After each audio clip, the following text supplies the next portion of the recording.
모든 걸 잃었어요. 혹시 세종시 행정복합도시라는 말만 들어도 가슴이 뛰시나요? 정부 청사가 들어서고 30만 공무원이 근무하는 대한민국의 새로운 중심지. 땅값이 10년 새 10배나 뛴 곳이라고 하니까 당연히 투자하고 싶어지시죠? 그런데 잠깐만요. 바로 그 세종시 상가투자로 15억의 은퇴자금을 모두 날리고 지금은 통장이 마이너스가 되어 71세에 새벽 택배 배송을 하고 계신 분이 있습니다. 37년간 대기업 건설회사 부장으로 성실하게 일하시며 누구보다 부동산을 잘 아신다고 자부했던 분이 어떻게 이런 일을 당하게 되었을까요? 지금 사연을 읽어볼게요. 응원의 댓글, 구독, 좋아요 부탁드려요. 안녕하세요. 저는 30년 넘게 사회복지와 세무 분야에서 어르신들의 경제적 어려움을 함께 해결해온 김복지입니다. 오늘 제가 전해드릴 이야기는 정말 가슴 아픈 실화입니다. 하지만 여러분의 소중한 은퇴자금을 지키기 위해서는 반드시 들으셔야 할 이야기이기도 합니다. 제 지인이신 박진수님의 허락을 받아 그분의 생생한 경험담을 솔직하게 공유해 드리려고 합니다.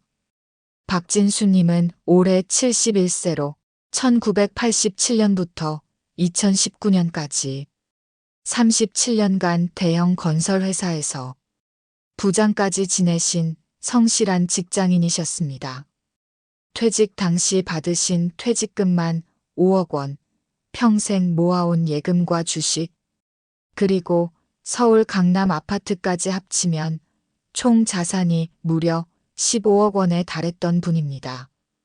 37년간 새벽 7시 출근, 저녁 9시 퇴근의 규칙적인 생활을 이어오시며 한 푼, 두 푼 모은 소중한 돈이었죠. 퇴직하던 날 박진수님은 이렇게 생각하셨다고 합니다. 이제 정말 여유로운 노후를 보낼 수 있겠구나. 15억이면 평생 걱정 없이 살 수 있어. 그런데 바로 그 순간 달콤한 유혹의 손길이 다가왔습니다. 세종시 상가투자라는 이름의 치명적인 덫이었습니다. 박진수님 옆집에 사시는 김 사장님이 어느 날 이런 말씀을 하셨다고 해요. 진수 씨, 요즘 세종시 투자 안 해봤어요? 우리 친구가 거기 상가 사서 월 3천만 원씩 벌고 있다던데요. 정부에서 직접 만든 도시인데 망할 리가 있겠어요? 그 말을 들은 순간부터 박진수님의 마음이 흔들리기 시작했습니다. 37년간 건설업계에서 일하신 전문성을 생각하면 충분히 성공할 수 있을 거라는 자신감도 생겼고요. 무엇보다 15억이라는 목돈이 예금에만 잠들어 있는 게 아깝다는 생각이 들었던 거죠. 옆집 김 사장님의 말을 들은 박진수님은 그날 밤 잠을 이루지 못했습니다.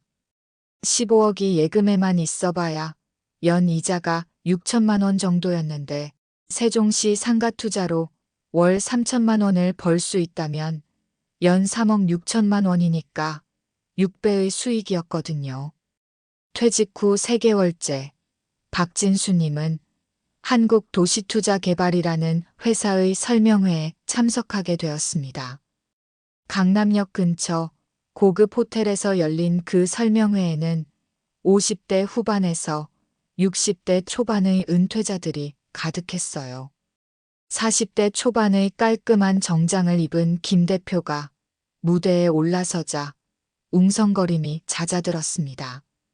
여러분, 대한민국에서 가장 확실한 투자처가 어디라고 생각하십니까? 바로 세종시입니다. 프레젠테이션 화면에는 세종시의 화려한 전경이 펼쳐졌습니다. 정부 세종청사, 36개 정부 부처, 30만 공무원, 계속 증가하는 인구 그래프까지 모든 것이 장밋빛이었죠.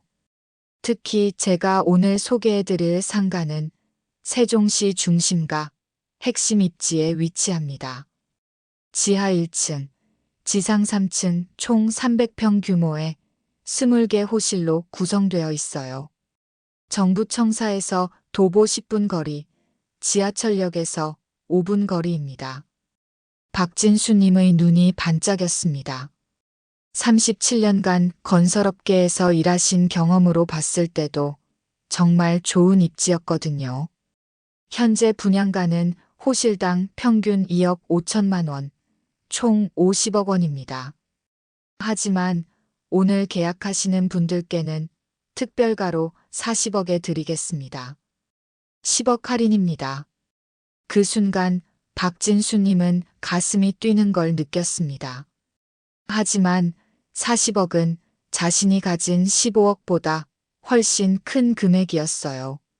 마치 박진수님의 마음을 읽기라도 한 듯 김 대표가 말을 이었습니다. 물론 40억 전액을 현금으로 준비하기는 어려우실 겁니다. 하지만 걱정하지 마세요. 상가를 담보로 대출을 받으시면 됩니다.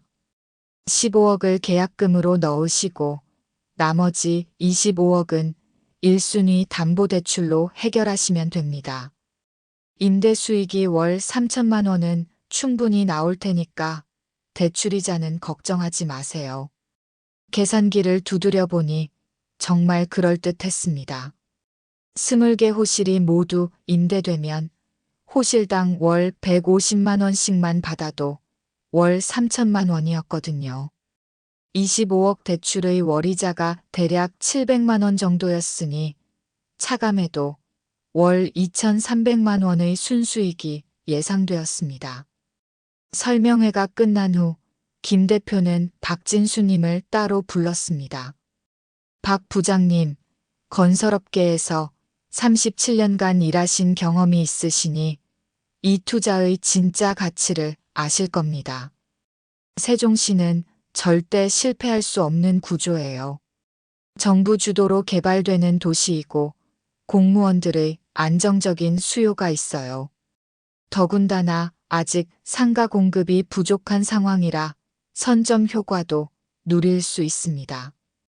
박진수님은 그 말에 완전히 넘어가셨어요.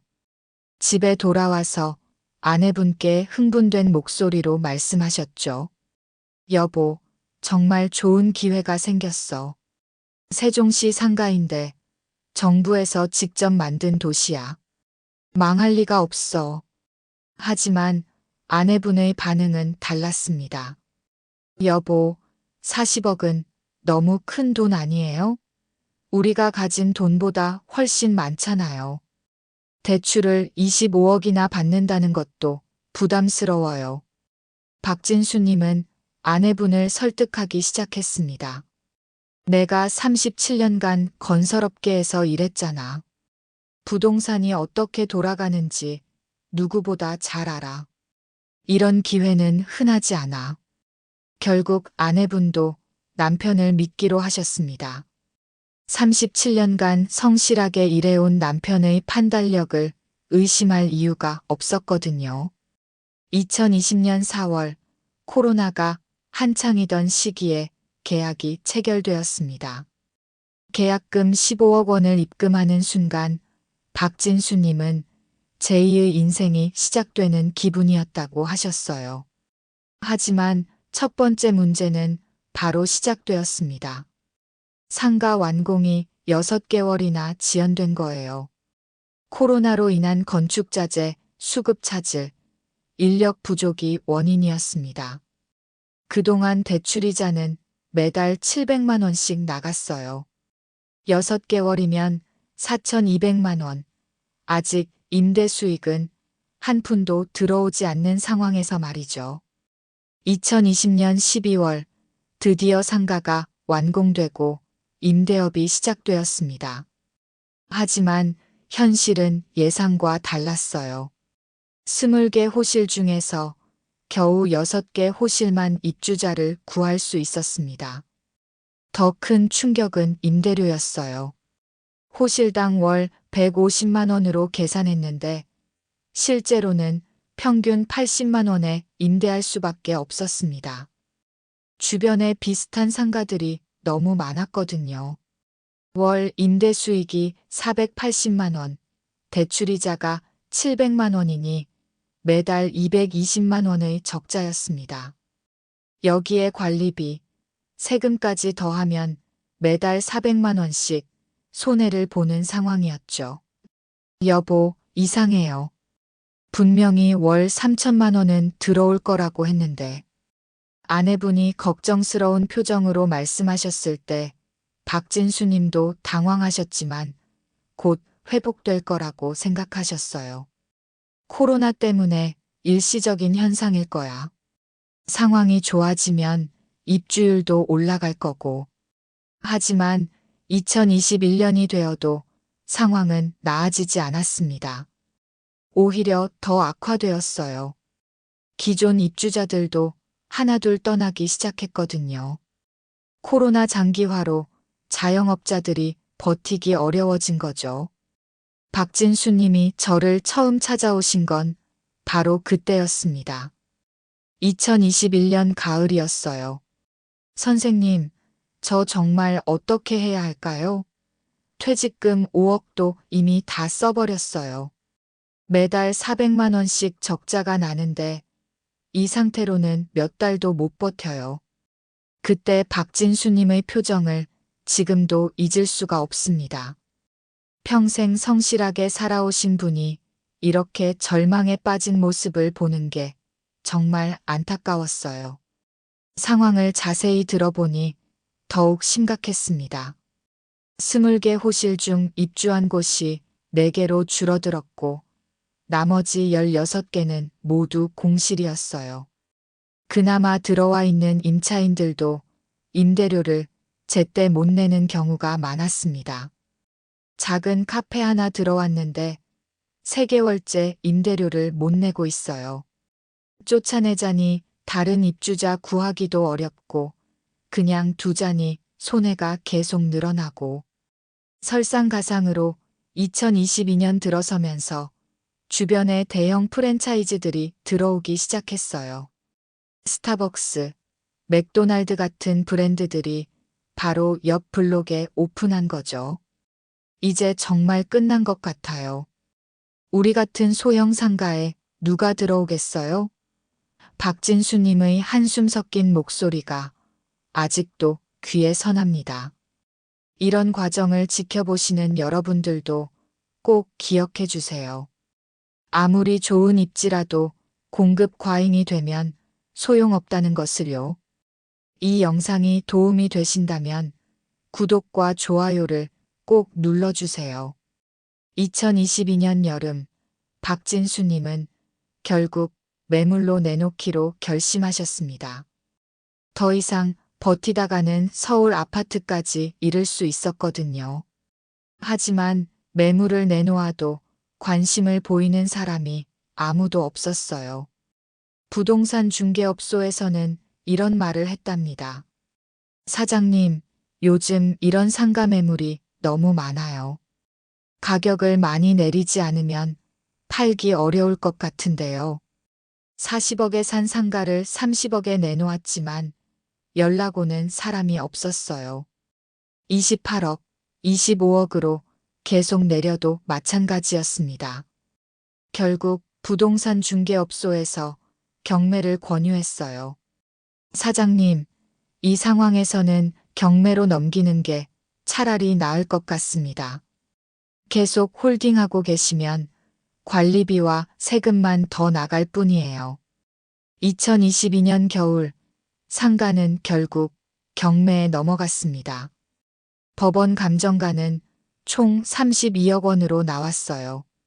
40억에 산 것이 32억으로 평가받은 셈이었죠. 하지만 진짜 충격은 경매 과정에서 벌어졌습니다.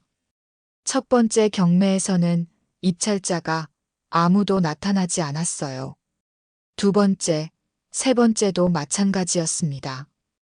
경매가 유찰될 때마다 최저 입찰가는 20%씩 떨어졌어요. 32억이 25억, 20억, 16억으로 계속 내려갔습니다. 그 과정을 지켜보는 박진수님의 심정이 어땠을지 상상이 가시나요? 여보, 이제 정말 어떻게 해야 할까요? 아내분이 눈물을 글썽이며 말씀하셨을 때 박진수 님도 할 말이 없었다고 해요. 2023년 봄, 드디어 네 번째 경매에서 낙찰이 되었습니다. 낙찰가는 충격적이었어요. 총 13억 원이었습니다. 40억에 산 상가가 13억이 되어 돌아온 거죠. 하지만 진짜 절망은 그 다음이었어요. 경매 대금 13억으로는 25억 대출을 갚을 수 없었거든요. 12억이 부족했습니다. 은행에서 박진수님께 연락이 왔어요. 고객님, 부족한 금액에 대해서는 개인회생이나 파산 절차를 밟으셔야 할 것 같습니다. 그 순간 박진수님이 느꼈던 심정을 이렇게 표현하셨어요. 선생님, 그때 정말 세상이 무너지는 줄 알았어요. 37년간 성실하게 살았는데 하루아침에 빚쟁이가 되다니. 개인회생 절차는 6개월이나 걸렸습니다. 법원에 서류를 제출하고 채권자 집회에 참석하고 변호사와 상담하는 과정이 반복되었어요. 평생 법원과는 인연이 없었던 박진수님에게는 모든 게 낯설고 고통스러웠습니다. 법원에 갈 때마다 마치 죄인이 된 기분이었어요. 로비에서 기다리는 동안 주변 사람들의 시선이 따가웠고, 다행히 개인회생이 인용되어서 12억 부채 중 70%인 8억 4천만 원은 탕감받을 수 있었어요. 남은 3억 6천만 원을 10년간 매달 300만 원씩 상환하기로 했습니다. 하지만 월 300만 원을 갚으려면 수입이 있어야 했어요. 68세의 나이에 다시 일자리를 구해야 하는 상황이 된 거죠. 처음에는 정말 막막했어요. 이 나이에 누가 저를 써주겠어요? 이력서를 써서 이곳저곳 넣어봐도 연락 오는 곳이 없었거든요. 한 달간 구직 활동을 했지만 성과가 없었습니다. 그때 아내분이 먼저 나서셨어요. 당신만 힘들게 하지 말고 나도 뭐라도 해야죠. 68세 아내분이 동네 김밥집 아르바이트를 시작하신 겁니다. 아내분이 일하는 모습을 보면서 박진수님은 더욱 절실해졌어요.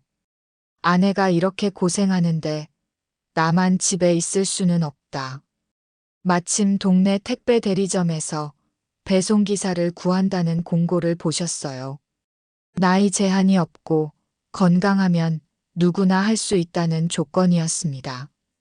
택배 배송이라 평생 사무직만 해왔는데 처음에는 주저하셨지만 선택의 여지가 없었어요. 2023년 여름부터 박진수님의 새로운 인생이 시작되었습니다. 새벽 4시에 일어나서 작업복을 입고 택배 차량에 올라타는 일상이요. 첫 배송날을 아직도 생생하게 기억하신다고 해요. 아파트 경비실에서 택배를 받으면서 아저씨 고생하세요 하는 말을 들었을 때 순간 가슴이 아팠어요. 한때는 수십 명의 부하 직원을 거느렸던 제가. 하지만 곧 마음을 다잡으셨어요. 이것도 떳떳한 일이야. 내 손으로 벌어서 사는 거잖아.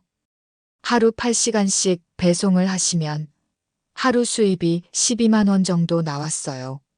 한 달이면 300만 원 정도였습니다. 개인회생 상환금과 딱 맞는 금액이었죠. 아내분도 김밥집에서 열심히 일하셨어요. 처음에는 김밥 만드는 게 서툴렀지만 금방 익숙해지셨다고 해요. 하루 8시간 일하고 월 120만 원을 받으셨어요. 나이는 많지만 성실하다고 사장님이 인정해 주세요. 젊은 아르바이트생들보다 실수도 적고 꼼꼼하다고 하시더라고요. 박진수님 부부의 월 수입 420만 원에서 개인회생, 상환금 300만 원을 빼면 생활비로 120만 원이 남았습니다. 정말 빠듯한 생활이었지만 그래도 두 분은 긍정적으로 받아들이려고 노력하셨어요. 15억 있을 때보다 지금이 더 마음이 편해요. 그때는 매일 주식 시세 보고 부동산 뉴스 찾아보느라 스트레스가 심했는데 지금은 그런 걱정이 없어요. 2024년 들어서면서 박진수님에게 특별한 일이 생겼습니다. 지역복지관에서 투자 실패 예방 상담 봉사를 시작하게 된 거예요. 처음에는 자신의 실패담을 다른 사람들에게 털어놓는 게 부끄러웠지만 복지관 관장님의 설득에 마음을 바꾸셨어요. 박진수님 같은 경험을 가진 분이 상담해 주시면 더 설득력이 있을 것 같아요. 실제로 겪어보신 분의 조언이니까요. 첫 상담자는 65세 퇴직 교사셨어요. 퇴직금 3억으로 파주에 상가를 사려고 하신다는 내용이었습니다. 박진수님은 자신의 경험을 솔직하게 들려주셨어요. 세종시 투자부터 경매까지의 전 과정을 상세히 설명하시면서 위험성을 강조하셨죠. 선생님, 정말 감사합니다. 큰 실수를 할 뻔했네요. 그 교사분은 결국 상가 투자를 포기하고 안전한 예금을 선택하셨어요. 그 후로 박진수님의 상담을 받으신 분들 중에서 무모한 투자를 포기한 사례가 20건이 넘는다고 해요. 제 15억짜리 실수가 다른 분들에게는 소중한 교훈이 되고 있어요. 그렇게 생각하니까 제가 겪은 고통도 완전히 무의미하지는 않은 것 같아요. 현재 박진수님 부부는 경기도 화성의 작은 월세집에서 소박하게 살아가고 계십니다. 15평짜리 원룸이지만 두 분에게는 소중한 보금자리예요. 매일 저녁 6시가 되면 두 분이 집에서 만나십니다. 하루 있었던 일들을 나누고 함께 저녁을 준비하는 시간이 가장 행복하다고 하세요. 오늘은 어떤 일이 있었어요? 힘들지 않았어요? 이런 소소한 대화들이 하루의 피로를 풀어준다고 합니다. 한 달에 한 번씩은 동네 국수집에서 우동 한 그릇씩 나눠 드신다고 해요. 5,000원짜리 우동이지만 두 분에게는 최고의 기쁨이라고 하세요. 예전에는 호텔에서 10만 원짜리 코스 요리를 먹었는데 지금 이 우동이 더 맛있어요. 함께 힘들게 번 돈으로 먹으니까 더 소중하게 느껴지거든요. 박진수님의 뼈아픈 경험에서 우리가 반드시 배워야 할 교훈들을 정리해 드리겠습니다. 첫 번째 교훈은 전문성에 대한 과신 금물입니다. 박진수님은 37년간 건설업계에서 일하신 전문가셨어요. 하지만 건물을 짓는 것과 그 건물로 수익을 내는 것은 완전히 다른 영역이었습니다. 제가 상담해드린 또 다른 분의 사례를 말씀드릴게요. 김영수님이라는 분은 30년간 은행에서 대출 업무를 담당하셨어요. 금융 전문가라는 자신감으로 3억을 투자했다가 2억을 날리셨죠.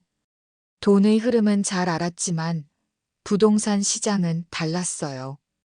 아무리 해당 분야의 전문가라도 투자는 다른 영역입니다. 겸손한 마음으로 배우려는 자세가 필요해요. 두 번째는 레버리지의 위험성입니다. 박진수님이 15억만 투자하셨다면 손실이 7-8억 정도에서 끝났을 거예요. 하지만 25억 대출을 받으면서 손실이 15억을 넘어버린 거죠. 은퇴 후에는 고정 수입이 없는 상태에서 매달 나가는 이자가 목을 조르는 올가미가 됩니다. 절대 대출받아서 투자하지 마세요.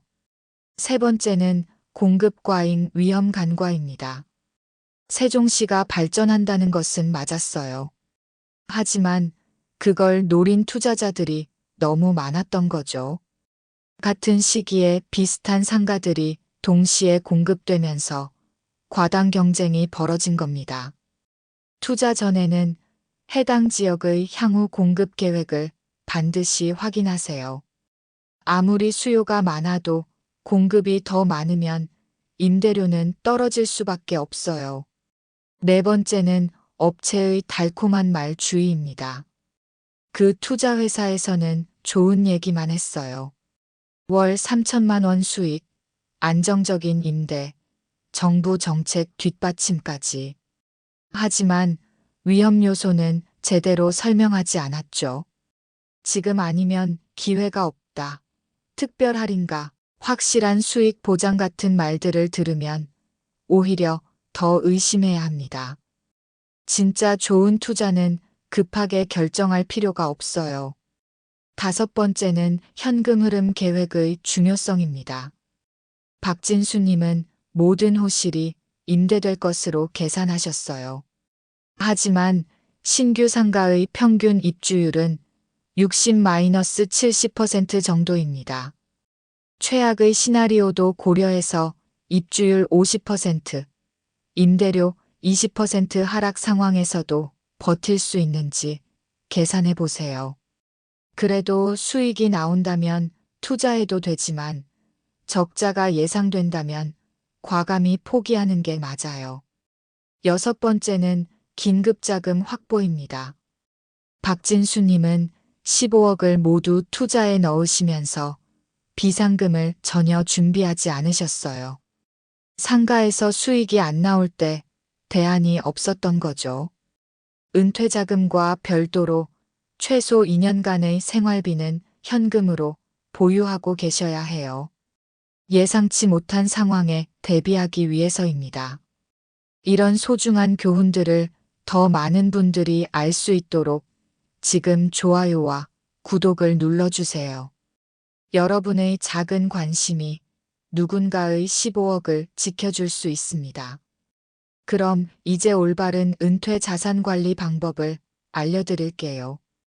가장 기본은 안전성 우선 원칙입니다. 은퇴 후에는 고수익을 추구하기보다 안전하게 원금을 보존하는 것이 더 중요해요. 연 10% 수익을 노리다가 원금을 잃는 것보다 연 4%라도 안전하게 받는 게 낫습니다. 15억이 있다면 이렇게 배분하세요.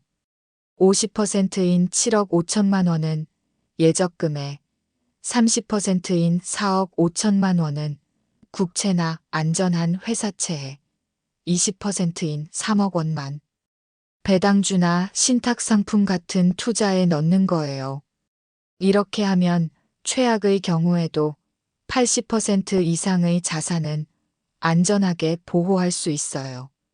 박진수 님이 이 원칙을 지키셨다면 지금도 12억 정도는 안전하게 보유하고 계실 수 있었을 거예요. 두 번째는 단계적 투자 전략입니다. 처음부터 큰 금액을 투자하지 말고 작은 금액으로 테스트해 보세요. 상가 투자를 원한다면 먼저 1-2개 호실로 시작해서 실제 운영 경험을 쌓은 후 규모를 늘려가는 거죠. 세 번째는 전문가 네트워크 활용입니다. 투자 결정 전에 세무사, 변호사, 공인중개사 등 독립적인 전문가들의 조언을 구하세요. 100만 원의 상담비가 아까워서 15억을 잃을 수는 없잖아요. 제가 만난 이정호님이라는 분은 현명하게 하셨어요. 평택 상가 투자를 고려하시면서 저에게 상담을 요청하셨거든요. 투자 회사에서는 확실하다고 했지만 제가 위험성을 지적해드렸더니 투자를 포기하셨어요.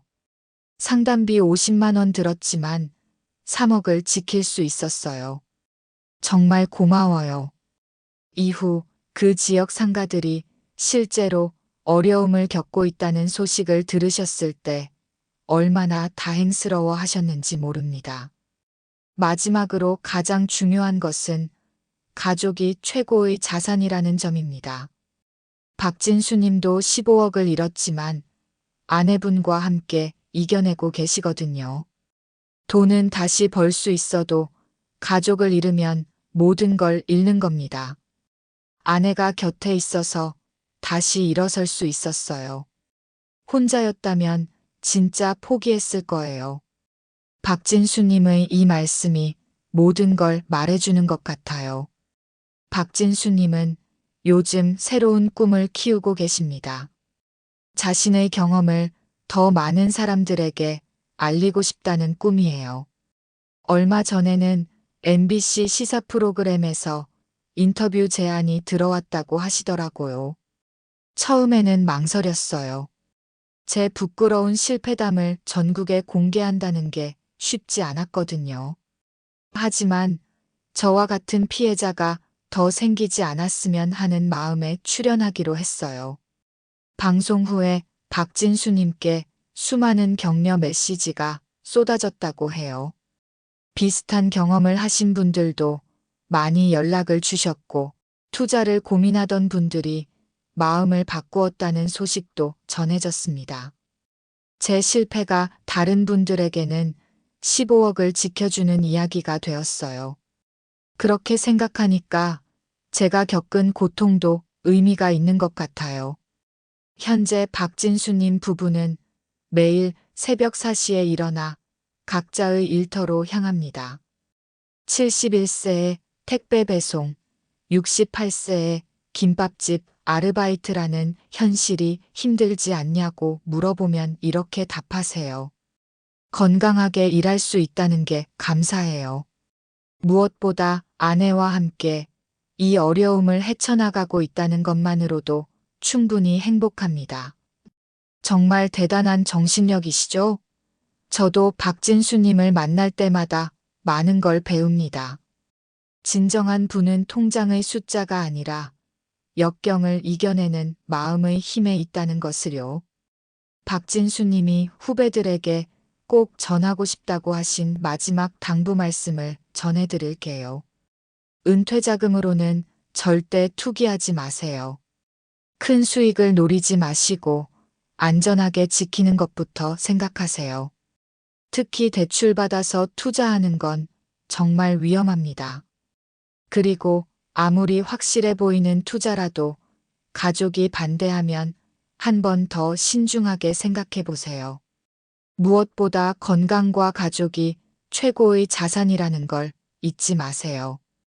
돈은 잃어도 다시 벌 수 있지만 건강을 잃으면 정말 끝이에요.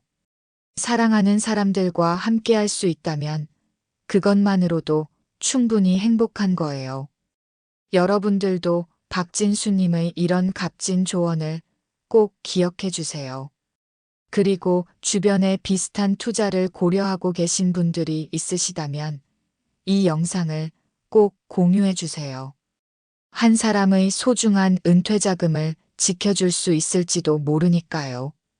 마지막으로 실천 가능한 행동 지침을 말씀드릴게요. 오늘부터 꼭 실천하세요. 첫째, 은퇴자금의 절반 이상은 절대 투자하지 마세요. 둘째, 투자하기 전에 반드시 가족과 상의하세요.